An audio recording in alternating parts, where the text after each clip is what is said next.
everyone. Students, today we are going to discuss about the difference between the transient and steady state response. आज जो हम discuss करने वाले हैं कि डिफरेंस क्या है ट्रांजिएंट रिस्पॉन्स में और स्टेडी स्टेट रिस्पॉन्स में। पहला क्या है transient response, the time of response up to 3t और 4t। इसका जो टाइम होता है रिस्पॉन्स का, ट्रांजिएंट रिस्पॉन्स का, वो कितना होता है 3t से 4t के बीच में होता है। मतलब t क्या है यहाँ पे, टाइम कांस्टेंट है, उसी को आप टाइम रिस्पॉन्स बोलते हैं। मतलब कि एक ऐसा रिस्पॉन्स जिसका टाइम कांस्टेंट 3t या 4t है। कुछ बुक्स में 3t है, कुछ बुक्स में 4t है, पर ज़्यादातर हम कंट्रोल सिस्टम में जो कंसिडर करते हैं दैट इज़ योर 4t, उसी को हम ट्रांजिएंट रिस्पॉन्स कहते हैं। As it goes to zero as time becomes line, मतलब इसका मतलब क्या है, जैसे कि जीरो की तरफ जैसे जैसे इससे ज़्यादा टाइम होगा फिर ये क्या होगा, जीरो की तरफ आपका बढ़ने लगेगा।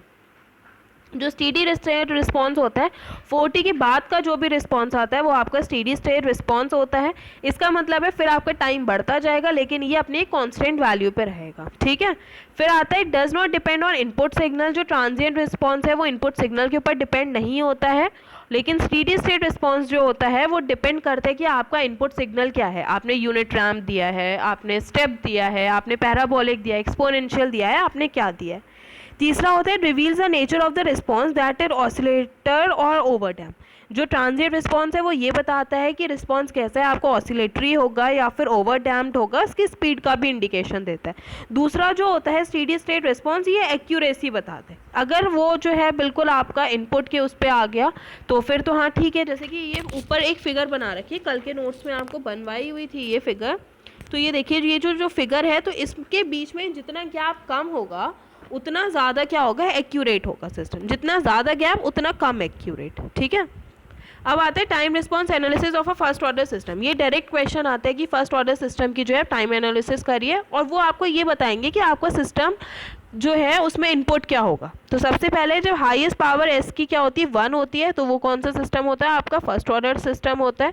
ट्रांसफर फंक्शन CS/RS से दिया जाता है, फर्स्ट ऑर्डर का 1/ST+1। इससे आप ट्रांसफर फंक्शन खुद से फाइंड करेंगे। अब फिर RS जो यहाँ पे डिनोमिनेटर में आप इसको धर लेके गए मल्टीप्लाई में।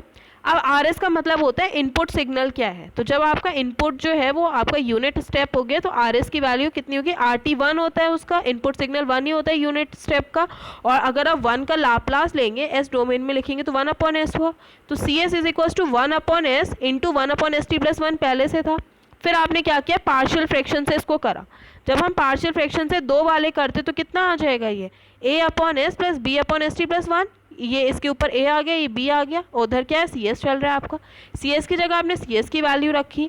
आप जैसे भी जो भी मेथड आप लगाते हैं पार्शियल मेथड सॉल्व करने का, आप वो लगाएगा। मैं जो यहाँ पे यूज़ करती हूँ वो क्या करती हूँ, डिनोमिनेटर से इसकी मल्टीप्लाई करी, फिर कंपेयरिंग करके इसको सॉल्व करती हूँ। तो जब कंपेयरिंग से हमने करा तो A की वैल्यू कितनी आई, 1 आई, V की वैल्यू आई इसकी माइनस का T।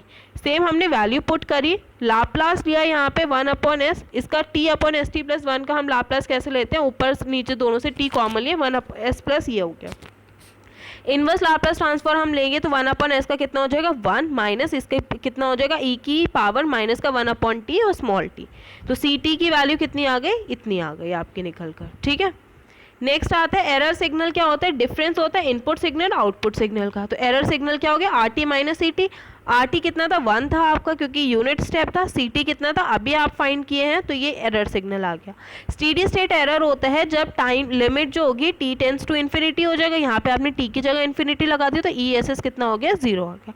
इससे जो होगा ये वाला ग्राफ बनेगा आपका, कितना कितना उसकी वैल्यूज़ है। और एक चीज़ और याद रखिएगा, जितना t टाइम कांस्टेंट कम होगा उतना ज़्यादा रिस्पॉन्स होगा, जितनी वैल्यू t की ज़्यादा होगी उतना ही स्लगिश आपका या फिर स्लो रिस्पॉन्स होगा। ठीक है, आप ये वाला इसको कॉपी में करिएगा। कल जो है आपका नेक्स्ट वाला हम करवाएंगे। ठीक है, थैंक यू।